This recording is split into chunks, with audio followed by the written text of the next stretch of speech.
बोलिए सतगुरुदेव की, भक्त मंडली की, आश्रय आनंद की।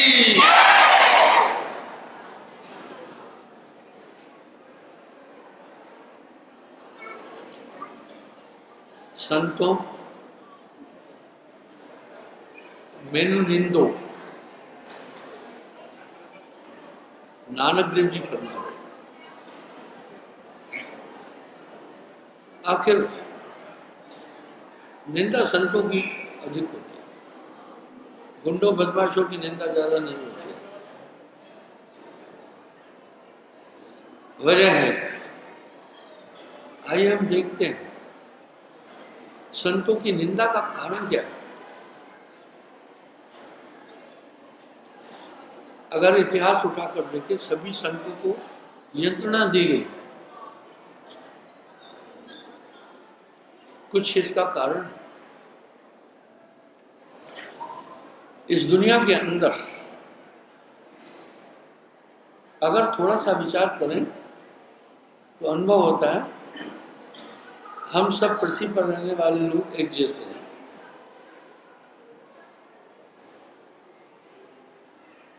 कैसे एक जैसे, मैं सत्यापित करता हूँ, प्रमाणित करता हूँ। चाहे किसी भी धर्म का आदमी हो, किसी भी संप्रदाय से जुड़ा हो, सबकी दो आंखें हैं, सबके दो पैर हैं, सबके पैर में 5 उंगलियां हैं, सबको भूख लगती है, सबको प्यास लगती है, सभी सुख दुख अनुभव करते हैं। कई और चीजें हैं, उसकी व्याख्या दूंगा, इतना समय नहीं। अब आप सोचें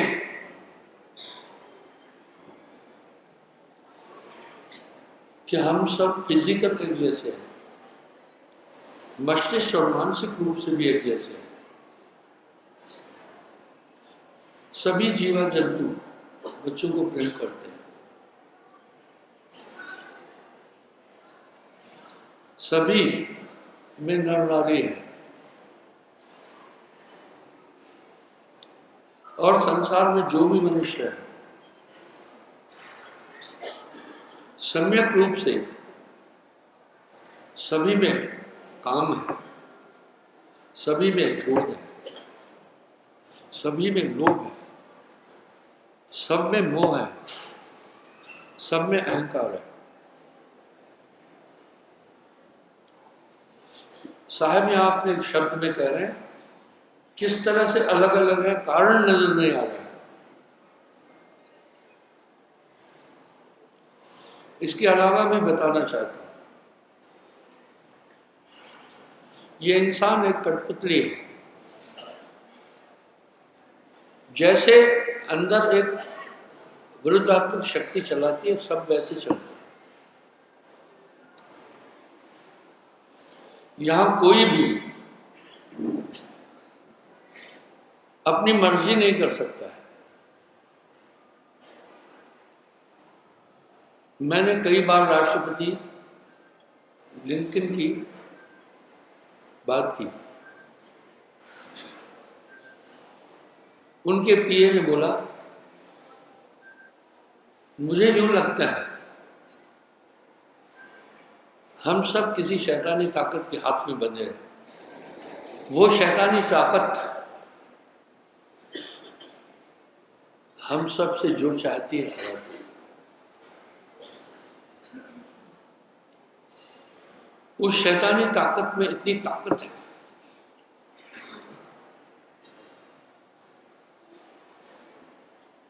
कि एक साथ इस संसार के सभी लोगों के दिमाग को डाइवर्ट कर सकते हैं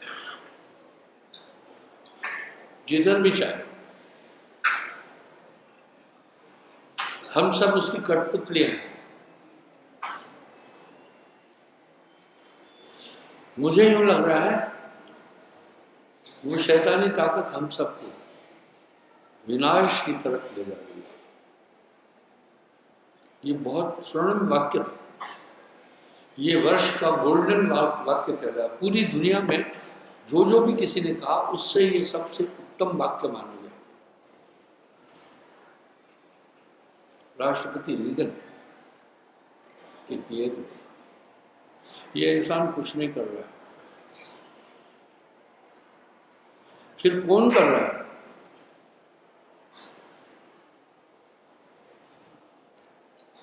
मन स्वरूपी देव निरंजन तो है रात भरमाई।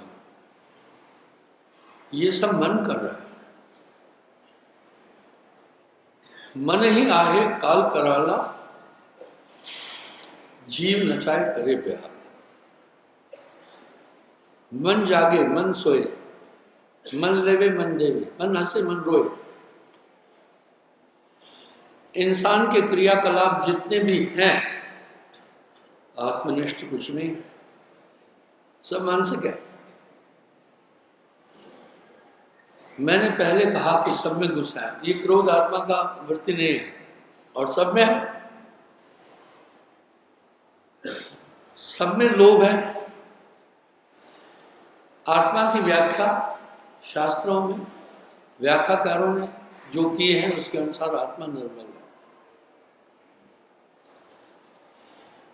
सब में लोभ है।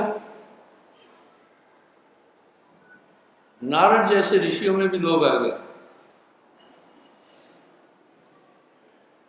सब में मोह है।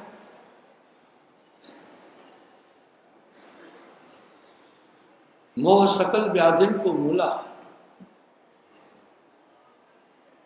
तासे उपजत भवित सूला।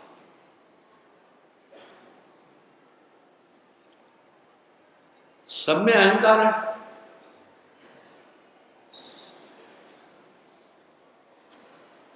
सब में अहंकार। ये सब चीजें कहां से आई? और हैं सब में व्यापक रूप से। क्या आदमी सोच क्यों नहीं रहा है? व्याख्याकारों ने जैसे आत्मा की व्याख्या की है, एक भी चीज नहीं दिख रही है।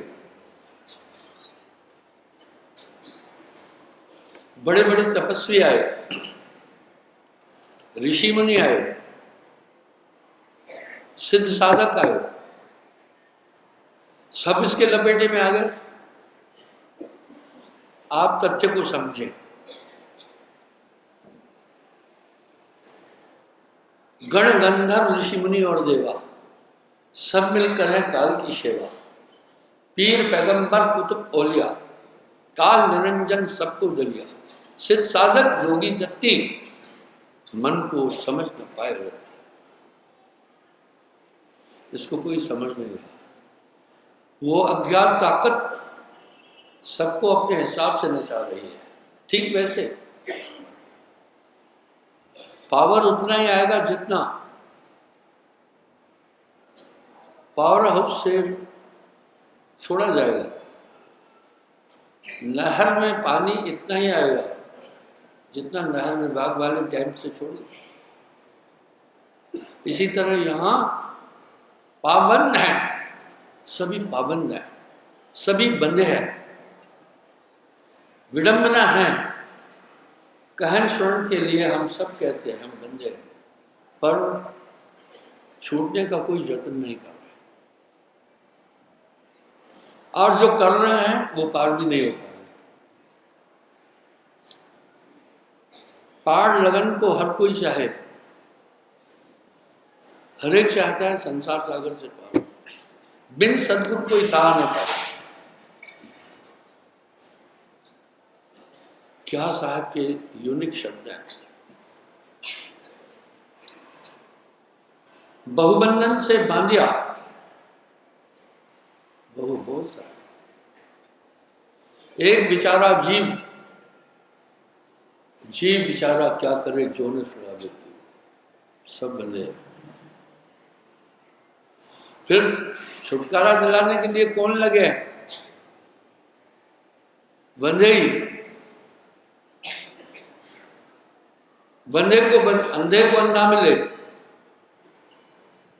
तो राह बतावे कौन? बंधे को बंधा मिले तो गांठ छुड़ावे कौन?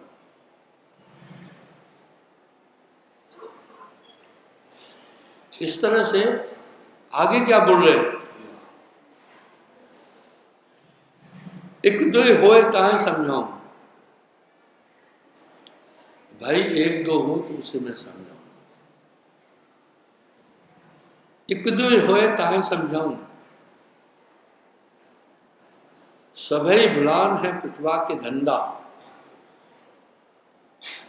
कहे कबीर मैं किस किस को समझाऊं, सब जगह ठीक ये अट्रैक्शन आया था और मन का वैसे ही है।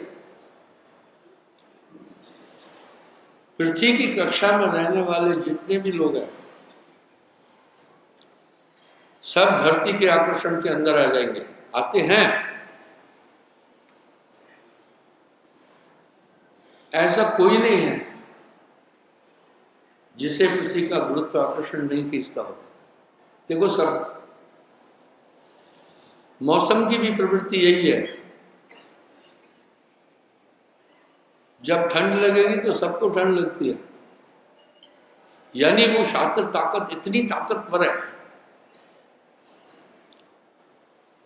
कि एक साथ दुनिया के सभी लोगों का दिमाग जिस तरह चाहे डाइवर्ट कर सकते हैं, और वो शातिर है। यहां साहब एक शब्द कह रहे हैं, सयाद के काबू में है सब जीव बेचारे, हम सब एक शैतानी ताकत के अंदर, और यही बात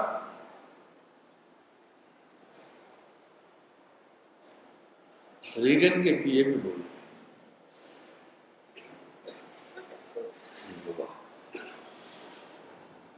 मैं एक छोटी बात बताता हूं,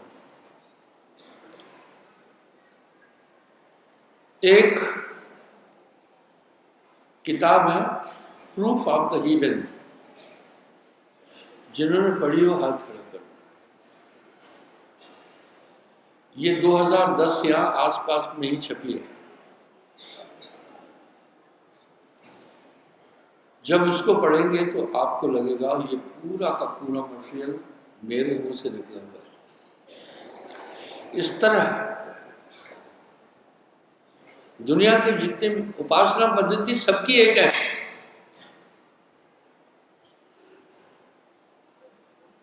जो उपासना या भक्ति या ध्यान करने की पद्धति है वो सबकी एक जैसी है, सभी निराकार को स्मरण कर रहे हैं।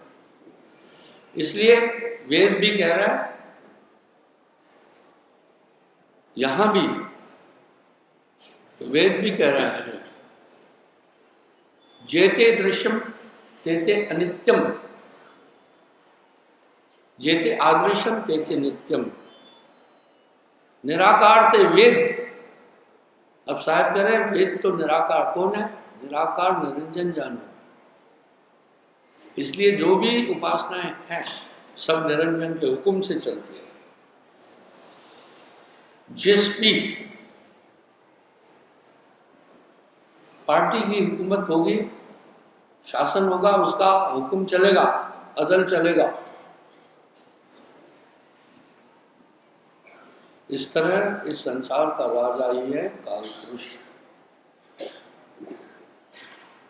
सयाद के काबू में है सब जीव बेचारे, धरती के सभी लोग उसकी कठपुतलियां हैं। उपासना पद्धति भी बरोबर है, मैं प्रमाण देता हूं। हमारे हिंदू धर्म में आरती करते हैं। आरती एक याचना है, याचक कहते हैं मांगने वाले को। उस आरती में प्रभु से कुछ मांगा जा रहा है। इसी तरह हमारे यहाँ की आरती में भी कुछ मांगा जा रहा है, और यही मांगने की प्रक्रिया सभी धर्मों में है। नमाज भी एक अर्चना है, प्रेयर भी एक अर्चना है, अरदास भी एक अर्चना है, आरती भी एक अर्चना है।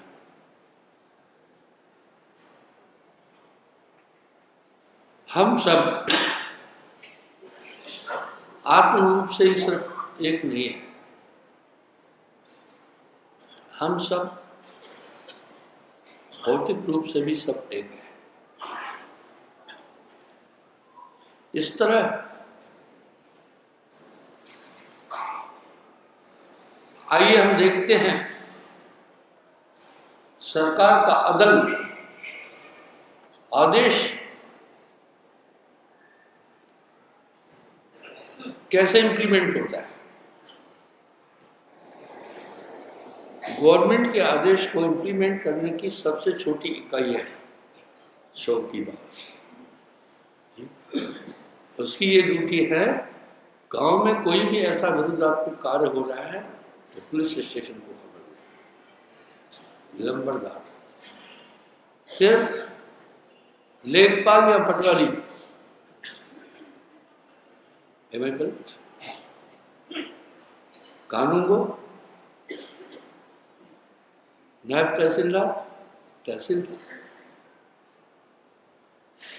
एसडीएम, जिला collector, commissioner, chief commissioner, concern मंत्री और प्रधानमंत्री या मुख्यमंत्री। सीक्वेंस यही है। इसी तरह निरंजन के हर आदेश को पालन करने के लिए, इंप्लीमेंट करने के लिए बॉडी में बहुत कुछ बैठे हुए हैं, वो पाबंद है। इस मन की सहचरणियां सभी इंद्रियां हैं, ये मन की आज्ञा का पालन करती है। ठीक है, मन की आज्ञा का पालन मस्तिष्क करता है, पहले मेमोरी करती है, बुद्धि करती है और क्रिया करती है। ये कैसे हो रहा है काम? आखिर ऐसा क्यों हो रहा है? आत्मा को बुलाने के लिए। आत्मा अपने को नहीं जान सके, 24 घंटे इसको पाबंदी में रखा। मैं लगभग 70% दुनिया देखा हूं। वहां के कुछ देशों के रूल बड़े टाइट है। आप जो कुछ भी कर रहे हैं वो सब लिखा जा रहा है। अब कैसे लिखा जा रहा है ये आदमी नहीं मानता है। मैं उदाहरण दे रहा हूं। मैं लंदन से गाड़ी में जा रहा था लिस्टर, 300 किलोमीटर। रास्ते में एक माता भी बैठी थी। मुझे एक संतरा दिया, खुद भी संतरा दिया।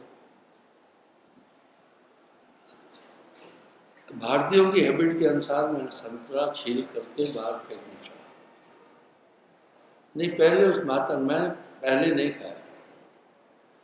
पहले वो माता संतरा खाने लगी, उसको प्यास लगी होगी। एक पेपर था उनके पास, पेपर नैपकिन। लोग जो टॉयलेट में इस्तेमाल होता है वो अलग है, और जो हाथ मुंह साफ करने के लिए पेपर नैपकिन कहते हैं उसको। ऐसे ही उसने एक रखा हुआ था, उसमें सब छिलके रख रही थी। मुंह से चबाने के रस लेने के बाद जो फोम निकल रहा था वो भी रख रही थी।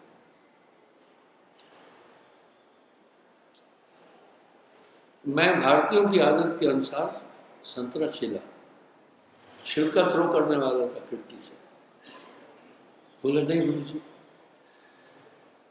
10,000 रुपये पेनल्टी हो जाएगी। तो वहां तो कोई देख नहीं रहा था।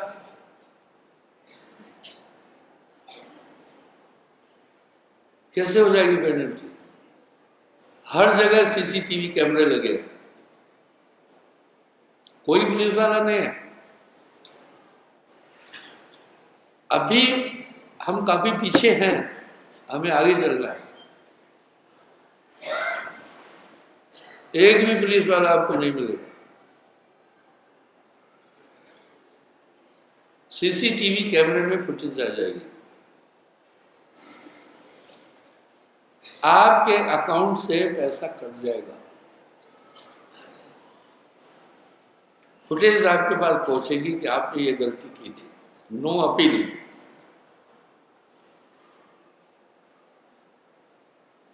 इंसान जो कुछ कर रहा है, इंसान कुछ भी नहीं करता है। बेवकूफी भी इंसान नहीं कर रहा है, वो भी निरंजन कर रहा है। अकलमंदी भी इंसान नहीं कर रहा है, वो भी निरंजन कर रहा है।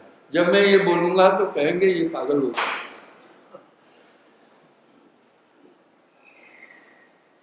अरविंद क्या ख्याल है? मन ही ज्ञानी, मन ही मूर्ख, मन ही दानी, मन ही पापी। अपन फालतू कुछ बोलते ही नहीं, फिजूल बात नहीं बोलते। इस तरह वहां अगर गाड़ी 6 लाइन है, देखिए आपकी सब चीज रिकॉर्डेड हो रही है।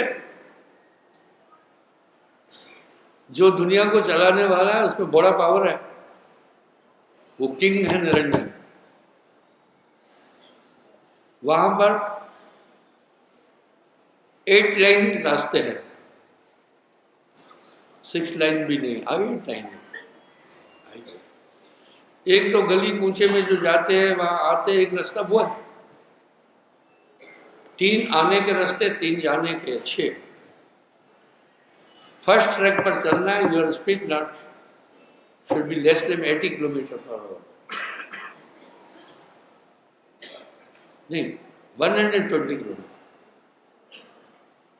उससे नीचे चालान हो जाएगा। देखो कंट्रोल करने का कैसा विधान है।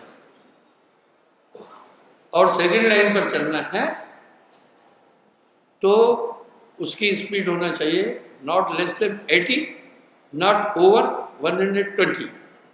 देखा कैसे पाबंद किया हुआ है। थर्ड लाइन में चलना है, बिलो 80 चल लो।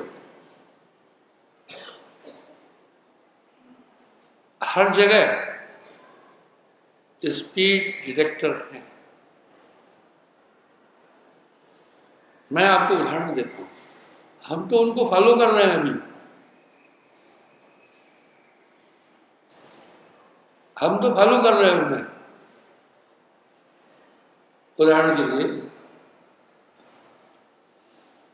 कभी कभी मैं लेट हो जाता तो शेखर को कहता हूं जल्दी चलो, फ्लाइट मिस हो जाएगी। फ्लाइट मिस होने के बाद बड़ी गड़बड़ है। आज आपको मैं फिर ये उदाहरण देता हूँ, इस पर गौर किया जाए। मैं निंदक नहीं हूँ।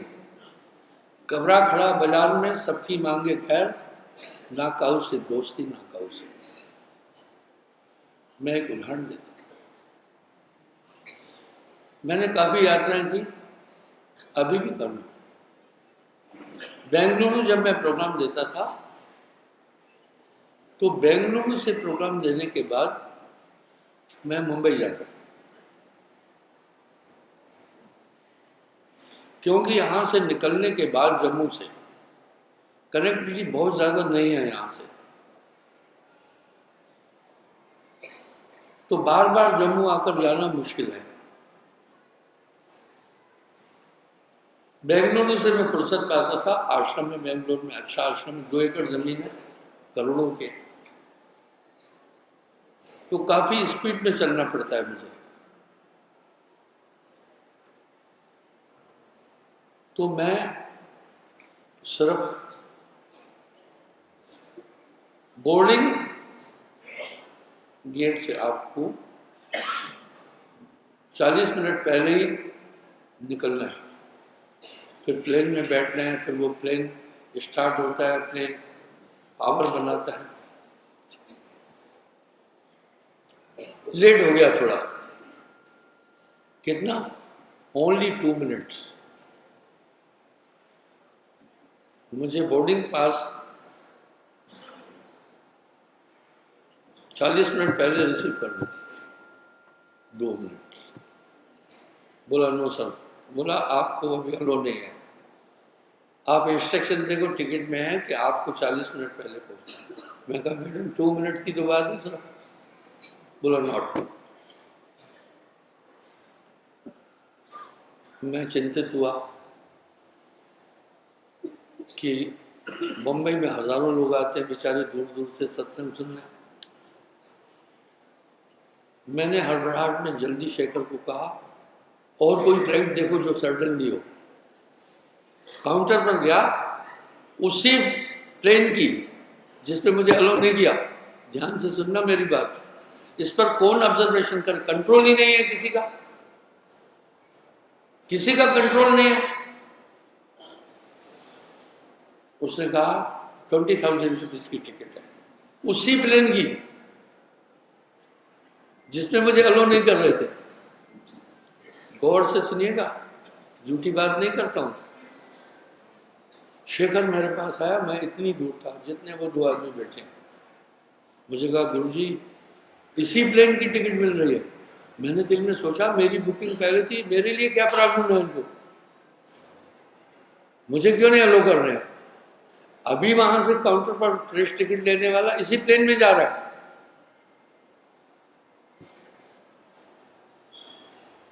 मरता क्या न करता। मैं कहा यार शेखर जाओ, कोई बात नहीं, ले आओ। वो आया 20,000 की टिकट कटाने के लिए बेंगलुरु टू बम्बई। आपको उपन्यास की कहानी नहीं बता रहा हूँ, अव्यवस्था की कहानी बता रहा हूँ। इतने में उसने कहा 25,000 यहाँ से वहां से जाने और वापस आने में 25,000, 5,000 बढ़ गया। शेखर आया, बोला गुरुजी 25,000 हो गई। मैं कहा ब्लैकमेलिंग, लूटिंग। मैं चिढ़कर बोला नहीं जाना बम्बई, रहने दो।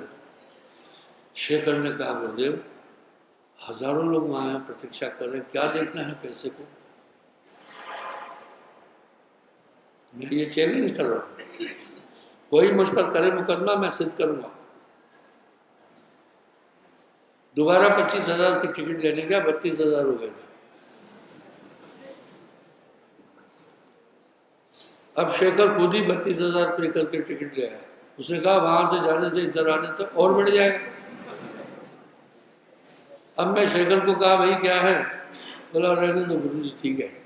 अरे कितना लगा, 32,000 रुपये। 32,000 रुपये यहाँ से यूक्रेन और यहाँ से बाहर यूरोप जाने के लगते हैं। उसने 32,000 रुपये इतने के लिए लिए। क्या ये, कौन इसको ऑब्जर्वेशन करेगा, किसकी ड्यूटी है।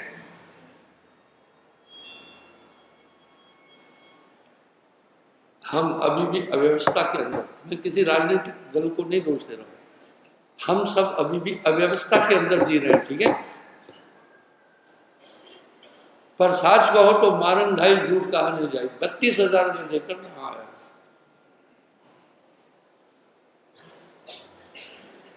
वो काफी एडवांस लोग हैं, हमें काफी कुछ आगे बढ़ना है अभी भी।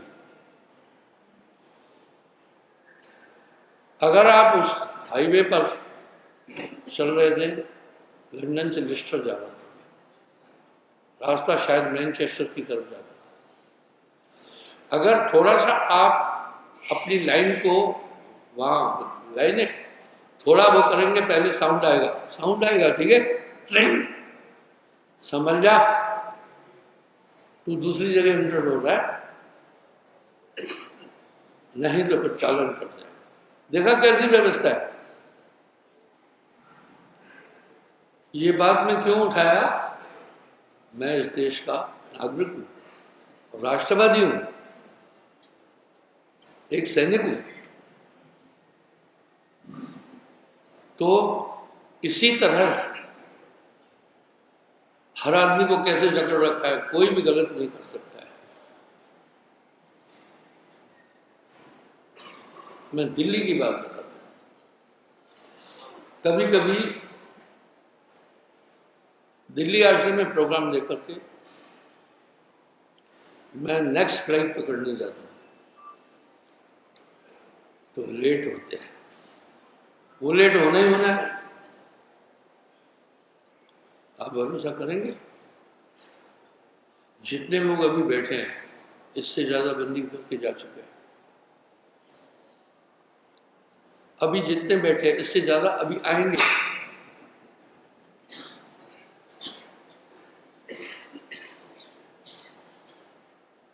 चिलबली ज्यादा झुक के नहीं बैठना है, आंतें दबती है, स्टमक दबता है।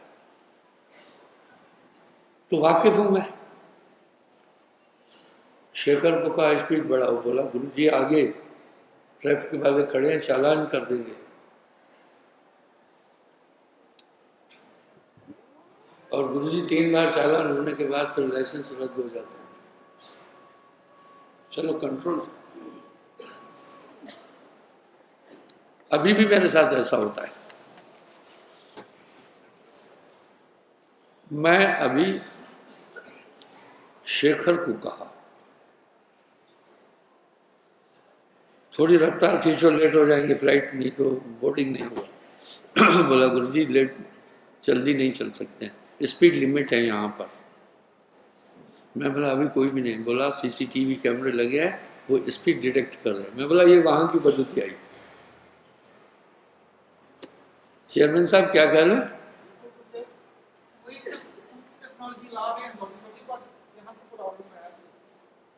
अभी भी वो हम उनसे 20 साल पीछे हैं, 20 ईयर बैक है। अगर वो 7 जनरेशन में, अभी हम 5 में नहीं पहुंचे। फिजूल बातें से कोई मतलब नहीं है। मैंने पहले कहा मैं किसी भी राजनीतिक दल से नहीं जुड़ा हूं। मेरे कहने का यहाँ क्या प्रयोजन है? इसी तरह वो जो दुनिया को होल्ड कर रहा है, उसने हर जगह सीसीटीवी कैमरे लगा रखे हैं, हर जगह सब चीज़ें रिकॉर्डिंग हो रही है, हर जगह उसका कंट्रोल है। यहाँ पर हम चिल्लाते हैं, वहाँ लेबर का भी टैक्स 40% कटेगा। और जो भी पैसा वो उनके पास आता है, वो हुकूमत करना जानते हैं। वो पूरा पैसा फिर लोगों के हित के लिए लगाते हैं।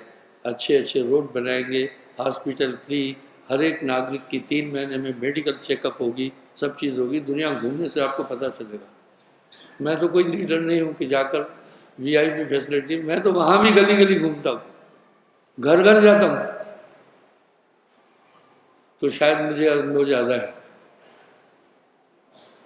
मैं गली गली घूमता हूँ। इस तरह मेरा अब यहाँ अभिप्राय क्या था? हम सब एक शैतानी ताकत के हाथ में हैं। वो जो भी चाहती है करा रही है। इतनी निर्मल आत्मा, उसको भ्रमित कर दिया है, अज्ञान में डाल दिया। आत्मा को कोई अज्ञान में नहीं डाल सकता है। आपकी आंखें 6x6 दिखती है, मान लो 8x8 देख रही है, 6x6। तो